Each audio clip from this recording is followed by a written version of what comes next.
যথাযথ মর্যাদার সাথে হুগলির আরামবাগে পালিত হলো নারী দিবস। নারী দিবসকে সামনে রেখে শনিবার সকালে পল্লীশ্রী মোড় থেকে গার্লস কলেজ পর্যন্ত আরামবাগ পুলিশ প্রশাসনের উদ্যোগে আন্তর্জাতিক নারী দিবস উপলক্ষে একটি র্যালির আয়োজন করা হয়েছিল। র্যালিটি গার্লস কলেজে শেষ হয়। কলেজে এদিন নারী ক্ষমতায়ন বিষয়ের উপর একটি সেমিনারের আয়োজন করা হয়েছিল।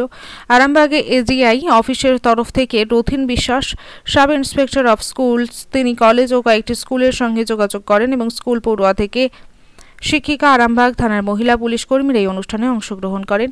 তবে এদিন বিশেষ আকর্ষণ হিসেবে ছাত্রা হাই স্কুলের বিভিন্ন ক্লাসের ছাত্রীদের পক্ষ থেকে নারী ক্ষমতায়ন বিষয়ের উপরে ছিল এক গুচ্ছ অনুষ্ঠান। এই দিনের অনুষ্ঠানে প্রধান অতিথি হিসেবে উপস্থিত ছিলেন আরামবাগ সাংসদ মিতালি বাগ।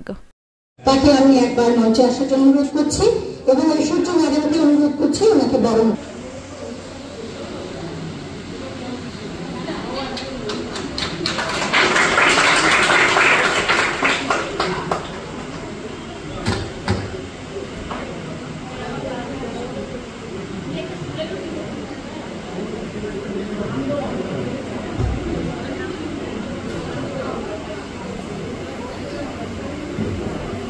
এত সুন্দর করে সঞ্চালনা করছে লক্ষ্মীতা দাস ম্যাডাম। আমি চাইছি ওনাকে। আচ্ছা, আজকে আমরা নারী দিবসে যে মেয়েরাও সবকিছু জায়গায় এগিয়ে আছে, যেমন খেলা, ফুটবল, ক্রিকেট, সব জায়গায় যে মেয়েরা এগিয়ে আছে সেটা নিয়ে আমরা আজকে এখানে এসেছি। কি নাম? সায়ন্তী মণ্ডল। কোন স্কুলের ছাত্রী? ছাত্রা হাই স্কুল। কি সেজেছো তুমি?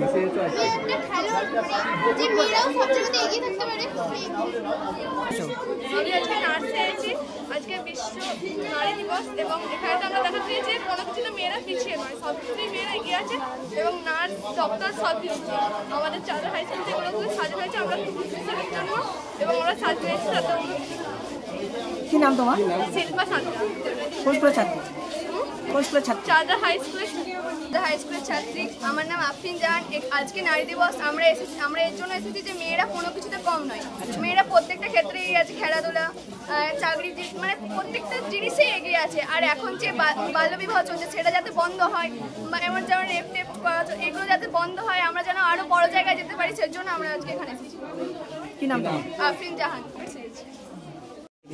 সবাইকে নারী দিবসের অনেক শুভেচ্ছা। এটাই। আর যেহেতু মহিলা মানে বুম্ব, আমরা গর্ভ, আমরা সৃষ্টিকে রিপ্রেজেন্ট করি, তাই জন্য সৃষ্টিকে যদি আমরা সম্মান করতে পারি, এগিয়ে যেতে পারি, তাহলে সব দেশ অনেক বেশি এগোবেন বলে মনে করি। Thank you. আজ তো বিশ্ব নারী দিবস, কি বলবেন আজকে বিশ্ব নারী দিবস উপলক্ষে বিশ্বের সমগ্র নারীকে জানাই আমার শ্রদ্ধা, সম্মান, ভালোবাসা ও শুভেচ্ছা জানাই। তার কারণ দেখুন, আগেকার দিনে একটা নারী মানে একটা মেয়ে যখন কন্যা সন্তান জন্মাতো 5-6 অবধি পড়াশোনা হতো না হতো তাকে পরের বাড়িতে চলে যেতে হতো। কিন্তু এখন দেখবেন একটাই স্লোগান আমাদের মধ্যে ঘোরাফেরা করে, কন্যা রত্ন করবে যত্ন। তার কারণ একটা নারী হচ্ছে মহিষাসুর মর্দিনী, একটা নারী জগদ্ধাত্রী, একটা নারী হচ্ছে চণ্ডী, তিনি আবার মা। তো আমরা আজকে ভীষণভাবে গর্ববোধ করছি। আমরা এত স্বচ্ছন্দ স্বাধীনভাবে নারী দিবস পালন করছি, সমস্ত মহিলাদের নিয়ে, স্কুলের ছাত্রীদের নিয়ে, অভিভাবিকাদের নিয়ে, মায়েদের নিয়ে। আজকে আমাদের কি বলবো, আজকে আমাদের খুব গর্ব হচ্ছে, গর্বিত, আনন্দিত এবং আপ্লুত বলবো আজকে দিনে এই বিশ্ব নারী দিবসে দাঁড়িয়ে।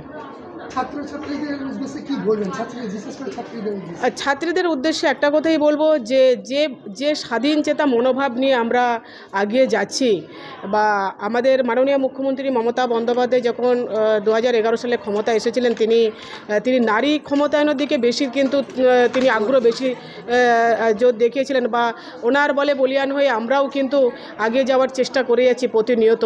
আমি ছাত্রীদের উদ্দেশ্যে একটা কথাই বলবো যে কোথাও তারা যেন ভেঙে না পড়েন। মনের এই যে স্বাধীন চেতা মনোভাব, এটা ধরে নিয়ে পথে যতই আঘাত আসুক না কেন, যতই বিপত্তি আসুক না কেন, আমরা নারীরা ঠিক আমাদের গন্তব্যস্থলে ঠিক পৌঁছে যাব।